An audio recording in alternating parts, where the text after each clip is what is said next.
টানা দশম দিনের মতো চলছে ইরান ইসরায়েল সংঘাত। রোববার ভোররাতে অপারেশন ট্রু প্রমিসের ১৯তম ঢেউয়ে ইসরায়েলের উত্তর থেকে দক্ষিণ অঞ্চলে আরেক দফা আত্মঘাতী ড্রোন হামলা চালানো হয়।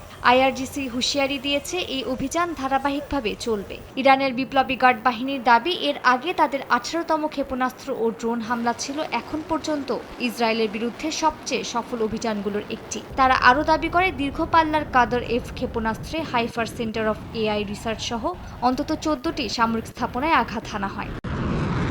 পাল্টা অভিযানে ইরানের মধ্যাঞ্চলে গোপন মিশনে প্রস্তুত ৩টি F-14 যুদ্ধবিমান গুঁড়িয়ে দেওয়ার দাবি করেছে ইসরায়েল। একই সঙ্গে ইস্পাহানের পারমাণবিক স্থাপনাতেও নতুন করে হামলা চালানো হয়েছে বলে নিশ্চিত করেছে আন্তর্জাতিক পরমাণু সংস্থা IAEA।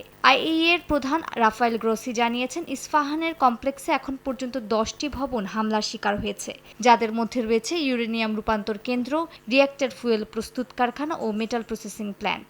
ইসরায়েলি সেনাবাহিনী দাবি করেন, ইরানের কুদস ফোর্সের ফিলিস্তিন কর্পসের প্রধান সাইদ ইজাদি গাজায় নিহত হয়েছেন, যিনি হামাসের সঙ্গে অর্থ ও অস্ত্র যোগান দেওয়ার মূল সমন্বয়ক ছিলেন। এছাড়া আরও একজন কমান্ডার বেনহাম শারিয়ারিকে হত্যার দাবি করেছে আইডিএফ। এসএমসি ওটসালাই এলো আরও উন্নত নতুন প্যাকে, জীবন বাঁচায়, জীবনকে এগিয়ে নিয়ে যায়। এরই মধ্যে নিউ ইয়র্ক টাইমস জানায়, যুক্তরাষ্ট্রের B-2 স্টেলথ বোমারু বিমান প্রশান্ত মহাসাগরের দিকে অগ্রসর হচ্ছে। এগুলো ৩০,০০০ পাউন্ড ওজনের বাংকার বাস্টার বোমা বহনে সক্ষম, যা ইরানের ফোর্দো পারমাণবিক স্থাপনাগুলোতে হামলার জন্য যথেষ্ট। এদিকে ইয়েমেনের হাউথি বিদ্রোহীরাও হুঁশিয়ারি দিয়ে বলেছে, যুক্তরাষ্ট্র ইরানে হামলা চালালে তারা লোহিত সাগরে মার্কিন জাহাজগুলোকে লক্ষ্য করে হামলা চালাবে।